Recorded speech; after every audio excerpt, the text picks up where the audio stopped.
kayo nagsasalawal o nakalampin pa lamang kayo, ako'y supporter na ni Pangulong Duterte. Meron pa lang si Pangulong Duterte back in 1998 sa DCXL, sa Philconsem Building. Pinupuri ko na po si Mayor Duterte noon. Hanggang sa lumipat kami noon sa Barangay Ugong, hanggang sa Guadalupe, hanggang sa ako po ay naging kolumnista ng Abante Tonight. Pinupuri ko po palagi si President Duterte. Why? Because gustong-gusto ko po yung kanyang anti-criminality campaign. Kaya nga po yung wanted sa radyo na pattern po yan doon kay President Duterte, kay Mayor Duterte. Siya po yung naging inspirasyon ng programang Wanted sa radyo dahil kinutugis po namin yung mga criminal, yung mga wanted, yung mga rapists. Ganun po ako kasolid. Kaya kayo, ngayon lang kayo naging pro-Duterte. Kumbaga, kayo yung mga bangaw na nakatungtong sa kalabaw sa pangalan ni President Duterte.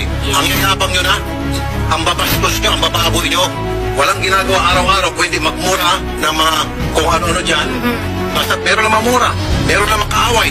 Pro Duterte na. Ang hindi nyo alam, the President doesn't like that. Trust me. If you want to help the President, help him in a way na mag-project naman kayo ng mga magagandang gawain niya. Halimbawa, yung tinobre niya sweldo ng mga police, yung tungkol sa mga OFW, yun yung i-highlight nyo. Yung sa anti-deposit law, na meaning, kapag ikaw ay pupunta sa hospital, bawal na yung mga hospital na magsasabi deposit first before I will admit you. Dahil pinirmahan ni Presidente Duterte, yung batas na yan, makukulong o makakasuhan ang sinumang hospital na maghihingi ng deposito bago tanggapin ang isang emergency patient. Yan ang isa sa mga accomplishment ng Duterte administration ni President Duterte. Isa pa, yung pre-tuition sa mga pampublikong koleyo.